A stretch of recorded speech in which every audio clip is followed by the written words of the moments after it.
have a place, and be what it requires. A house in Elkhorn, Oregon, built to withstand fire, hardened, they call it, with concrete siding and a cement porch, a metal roof, no gutters or air vents, no vegetation around the house. This was one of the only homes that survived the Beachy Creek fire in 2020. In Grand Isle, Louisiana, homes raised 10 feet off the ground on stilts survived Hurricane Ida's wrath because the stilts removed the resistance of a solid structure from the force of Ida's massive storm surge. The close to the ground houses next to the stilted homes were leveled. Have a place and be what it requires. In this spiritual survival guide to the apocalypse sermon series, we are taking a look at what it takes to carve out a place in this new world of ours. Now is the time to take out that guide, and I invite you to take it out and turn to week 2 as we reflect on engineering resilience. And if you don't have a guide, as we said, the link is in the chat, but fear not. A piece of paper and a pen will do, and I will walk you through the reflection questions as we go.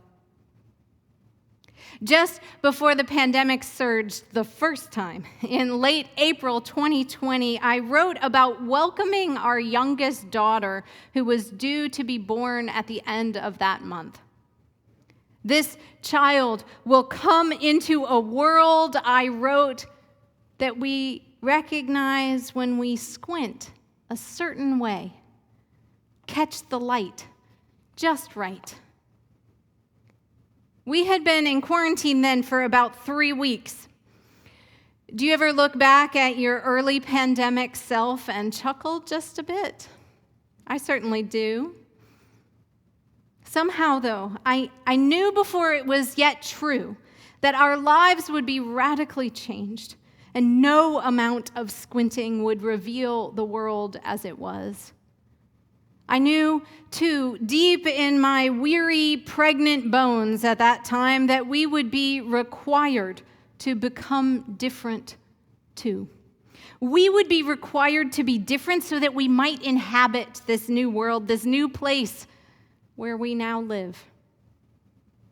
It's taken me a while to accept this, that we aren't going back to normal. We are never going back to normal. We are moving forward into a new normal. So our first question for reflection this morning is, what do you need to accept about our current world in order to move forward? This might be pandemic related, and it might not. Your answer might be related to climate change or politics or children or technology or music or economics, science, literature, language, you name it. What is it that you need to accept about our current world in order to move forward? Write it down if you like. This reflective space is yours to engage as you will. I will tell you that there are times that the pandemic, for me, has felt somewhat secondary to the ongoing crisis that we humans have wrought on our one and only planetary home. I thought about this when I learned about the decrease in plane traffic in 2020. You might have noticed fewer planes in the sky, and indeed, we all know that air traffic reduced dramatically. It turns out that up to 90% fewer condensation trails were observed during that year of lockdown, otherwise known as contrails. These are those pretty white clouds, if you will, those pretty white trails that planes make across the sky, and you may or may not know that they contribute twice as much as airplane exhaust to global warming. And so scientists are now working to determine ways to reproduce the reduction in contrails as we all begin to fly again. We are, as individuals and as a global community of learners, learning powerful and unexpected lessons about that year that the world shut down. Acclaimed nature historian and broadcaster David Attenborough has just released his latest project. And if you haven't seen it, I highly recommend it. It's a 50-minute documentary entitled The Year Earth Changed. It chronicles the response of the natural world to the human lockdown that occurred between March 2020 and March 2021. It's a visual feast of empty beaches and undisturbed oceans, of clear air and mountains that hadn't been seen in lifetimes, and a whole bunch of bewildered megafauna. As Laura Beth shared so beautifully with us this morning, some of the stories are simply remarkable. By observing animal behavior when humans all of a sudden disappeared, we learn a lot about the ways that animals had adapted to human life. There's some other stories in addition to the humpback whales I want to share with you, because even in the cases where we thought everyone was getting along just fine, we see remarkable changes that year of lockdown. The penguins of Cape Town, South Africa, for example, had become accustomed to tourists and locals alike. Perhaps you've seen the show Penguin Town on Netflix. They brazenly make their nest in suburban lawns. They wander freely through the middle of town. They head out to fish early in the morning with the surfers, and they return in the evening after the beaches have closed to feed their young. But take away the beach crowds, and it turns out that those penguins want to be fishing and feeding all day long. When lockdown emptied the beaches of Cape Town, the penguins fished morning, noon, and night, and they fed their young throughout the day. The penguin chicks thrived, and some pairs even raised multiple fledglings last year, something they hadn't done in decades. A similar story occurred in the Japanese city of Nara, where the deer had accustomed themselves to the loss of their habitat by urban sprawl by inhabiting the local shrine and establishing themselves as polite recipients of rice crackers that were fed to them consistently and constantly by visitors to the shrine. But when the visitors stopped coming in 2020, you guessed it, the deer were in bad shape. They nearly starved. Because they had learned to survive one way, they almost perished when things changed. Until one day, the older animals, the elder deer, remembered something important. One day, they all left the shrine and they wandered through the empty city until they arrived at a patch of grass that was hidden behind some abandoned buildings and a dumpster. They had remembered the nourishment of their youth, and they had found by instinct and ancient mental maps their former grazing grounds, and they had brought their children and their children's children to them. As it turns out, once the deer started eating the grass again, they became healthier and more robust than they were when they were eating the tourist crackers. Not surprising, but still remarkable. The story of the humpback whales that Laura Beth told this morning so beautifully illustrates these ways that the natural world had adapted to our human presence and how it readapted to our absence. Now, that image that we saw, that image of a humpback cow and her calf sticking close together in the shallows, has always been, for me, touching and sweet. And yet the mothers had learned to behave this way, to stay so close to their offspring for not such a sweet reason. As we heard, once the noise of the shipping and the cruising vessels was quieted during the pandemic, the mother whales began to venture further. They tested, I'm sure, that their young could hear them, and so they trusted and they felt comfortable and safe, moving a little farther away. Now, this film of Attenborough's is so profound. It's not just for the lessons that our animal companions teach us about adaptation on this ever-shifting planet that we share with them. It is powerful because it offers hope for a new way of living here and now. Because it turns out that when you take us out of the equation, not surprisingly, as we said, the natural world springs back quickly, begins to thrive in ways that we maybe couldn't have even imagined or envisioned. So let us celebrate. Let us celebrate the mother whales hunting together again. Let us celebrate them venturing out in ways beneficial to mother and calf alike, the calves flourishing in ways they couldn't before, and let us celebrate their independence. Let us take comfort in the fact that during the year of our absence, the natural world rebounded and blossomed.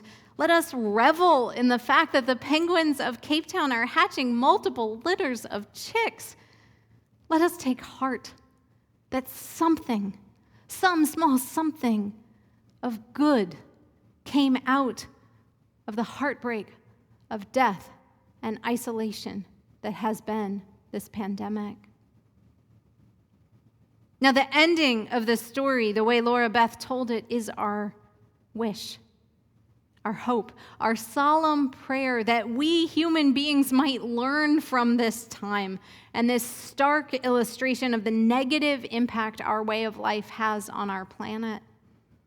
The truth is that there are things that each one of us, and yes, the shipping industry and the cruising industry and so many others, can do to change that impact. Let us recommit ourselves now to living differently in this world. Living differently is the very least the climate crisis and our faith requires of us. We know that big changes are necessary, but we also know that small changes can make a difference. What kind of peace might a temporary reduction in shipping and cruising during certain seasons offer whale populations? What kind of opportunities for survival might emerge if we temporarily closed beaches to offer penguin parents the opportunity to feed their chicks more regularly? Scientists are exploring ways that we can use this year and what we have learned about how nature responded to our lockdown to better understand our impact. And when we do that, we can discover and implement ways we can better live in harmony with our planet and the other beings who inhabit this place with us. And in so doing, we just might save our own species in the process.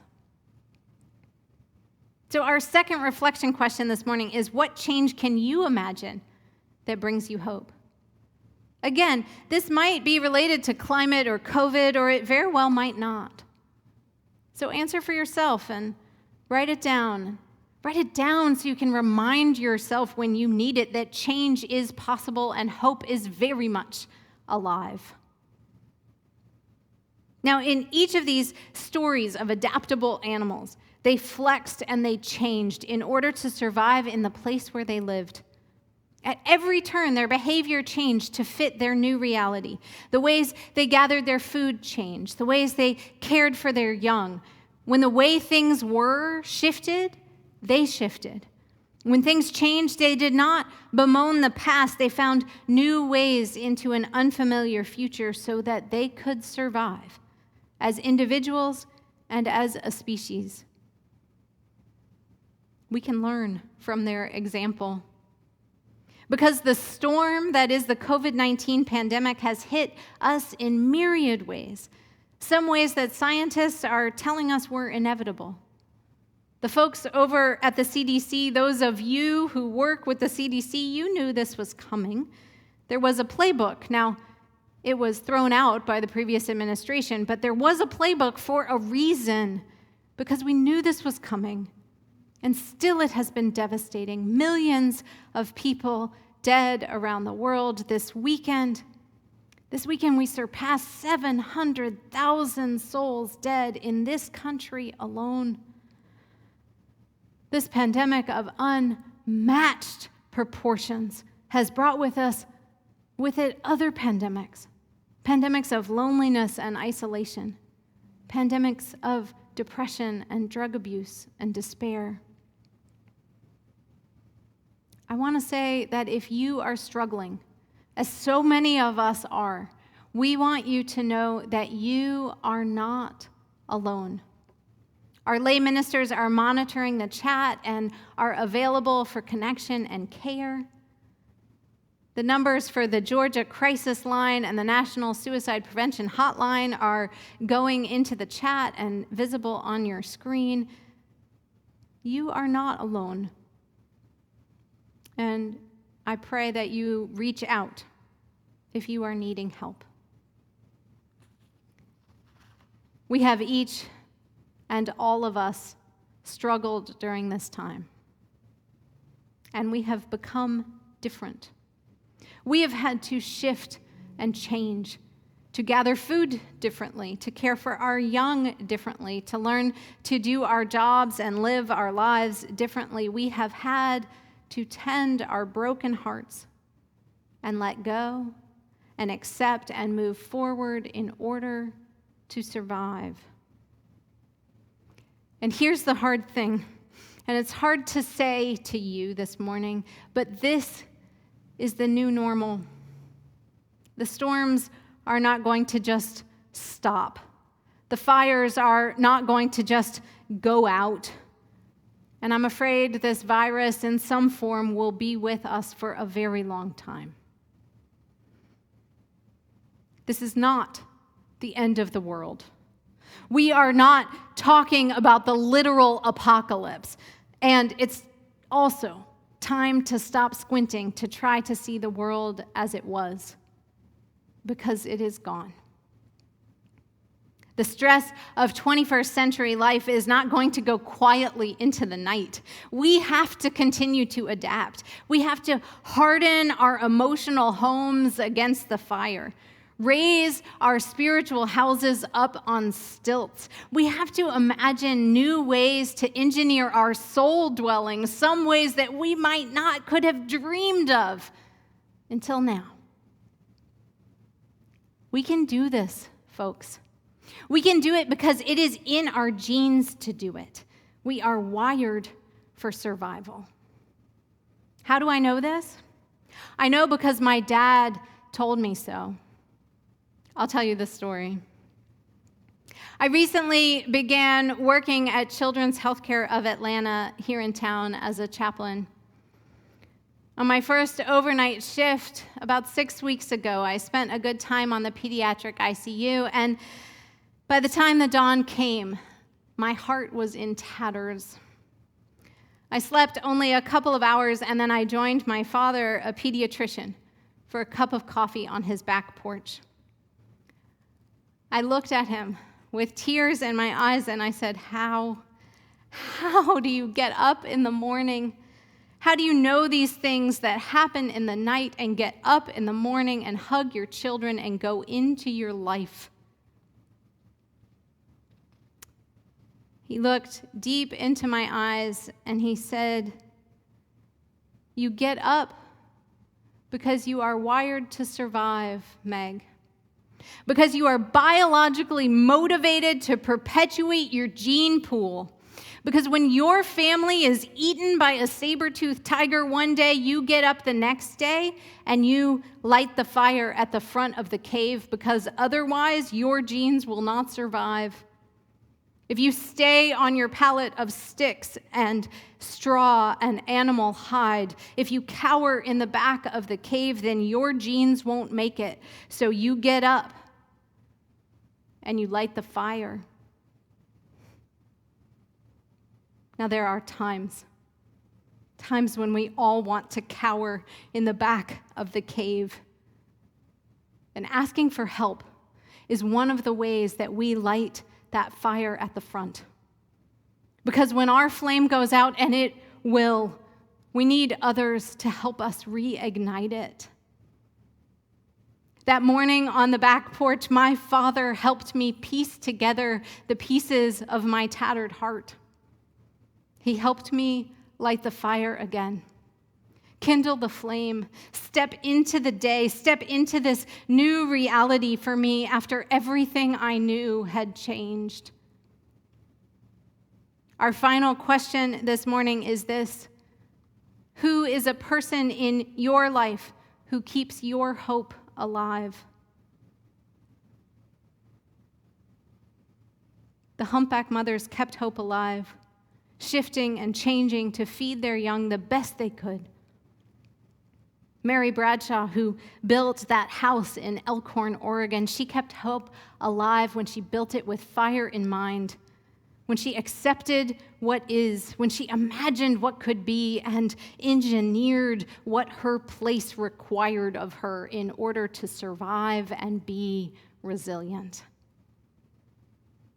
When our hearts are in tatters, we take a deep breath and we draw on those ancient survival instincts, those ancient survival genes that push us to listen to the trees and the tree things they tell us, to pay attention to the smallest details, the little things that give us joy and hope and delight in the midst of all of it, to mold ourselves to the shape of the earth and wear the colors of the place in which we find ourselves and find the people that our hearts require. And then together, we wake and we light the fire. Together, we remember from whence we came. Together, we learn and adapt and change. Together, we hush and we listen to the still small voices and we sing. Our ancestors did this before us, and our children's children will do so after us. This is the way of this world. May we rise to the challenge with creative hope and renewed commitment to engineer resilience, to imagine a future inspired, and to draw together in love to cast a light that will not waver. May it be so.